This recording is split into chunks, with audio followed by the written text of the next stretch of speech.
18 জানুয়ারি দুপুর জাতীয় জরুরি নম্বর 999-এ আসে একটি রহস্যময় ফোন কল।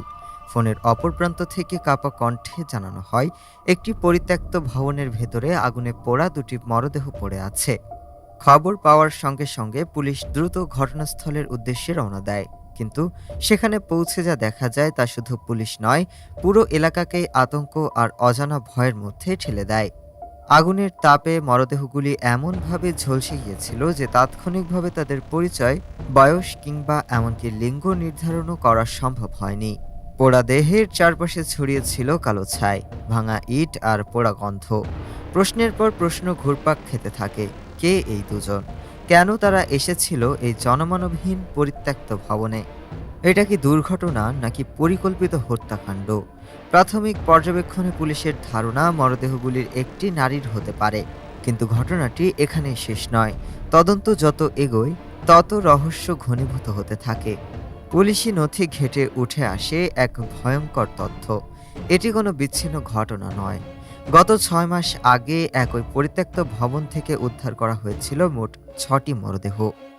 গত বছরের 29 আগস্ট প্রথমবারের মতো এখান থেকে একটি অজ্ঞাত পরিচয়ের মরদেহ উদ্ধার করা হয়। তখন বিষয়টি অনেকটা ধামাচাপা পড়ে যায়। এরপর 19 ডিসেম্বর একই ভবন থেকে আবারও একটি মরদেহ উদ্ধার করে পুলিশ। সর্বশেষ 18 জানুয়ারি একসঙ্গে আগুনে পোড়া অবস্থায় পাওয়া যায় দুটি মরদেহ।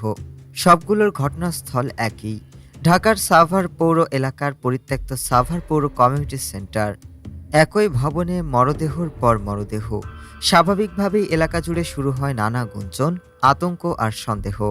স্থানীয়দের মধ্যে ছড়িয়ে পড়তে থাকে চরম ভয়। এটি কি কোনো সিরিয়াল হত্যাকাণ্ড?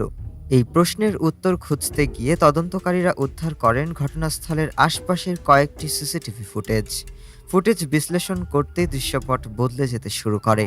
কয়েক মাস ধরে ওই ভবনের আশেপাশে নিয়মিত ঘোরাফেরা করা এক ব্যক্তির গতিবিধি নজরে আসে পুলিশের।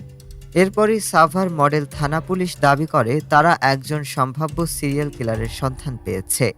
পুলিশ জানায় সম্রাট নামের এক ভবঘুরেকে আটক করে জিজ্ঞাসাবাদ করা হচ্ছে। দীর্ঘদিন ধরে সে থানার আশপাশ ও ওই পরিত্যক্ত ভবনের এলাকায় ঘোরাফেরা করছিল। প্রাথমিক জিজ্ঞাসাবাদে সম্রাট অন্তত 6টি হত্যাকাণ্ডের সঙ্গে জড়িত থাকার কথা স্বীকার করেছে বলে দাবি করেছে পুলিশ।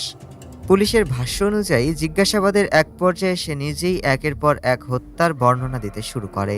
কিভাবে সে ভুক্তভোগীদের ওই পরিত্যক্ত ভবনে নিয়ে যেত, কিভাবে আগুন লাগানো হতো, সবকিছুই উঠে আসে তদন্তে। এদিকে একের পর এক মরদেহ উদ্ধারের ঘটনায় স্থানীয় বাসিন্দাদের মধ্যে চরম আতঙ্ক বিরাজ করছে। এলাকার মানুষ বলছেন দিনের আলোতেও তারা নিরাপত্তাহীনতায় ভুগছেন। এলাকাবাসীরা দ্রুত ঘটনার পূর্ণাঙ্গ তদন্ত, প্রকৃত সত্য উদ্ঘাটন এবং দোষীদের দৃষ্টান্তমূলক শাস্তির দাবি জানিয়েছেন। তারা বলছেন এই ভয়াবহ ঘটনা শুধু সাভার নয়, পুরো নগর জীবনের নিরাপত্তা নিয়েই বড় প্রশ্ন তুলে দিয়েছে। একটি পরিত্যক্ত ভবন, 6টি মরদেহ আর একজন সন্দেহভাজন ভবঘুরে। এই ঘটনা প্রবাহ কি সত্যিই একটি সিরিয়াল হত্যাকাণ্ডের চিত্র তুলে ধরছে, নাকি এর পেছনে আছে আরও গভীর কোনো রহস্য? তদন্ত চলছেই, আর প্রতিটি নতুন অধ্যায়ের সঙ্গে সাভারের এই পরিত্যক্ত ভবন যেন আরও ভয়ঙ্কর এক নীরব সাক্ষীতে পরিণত হচ্ছে। ডেস্ক রিপোর্ট, আজ বার্তা।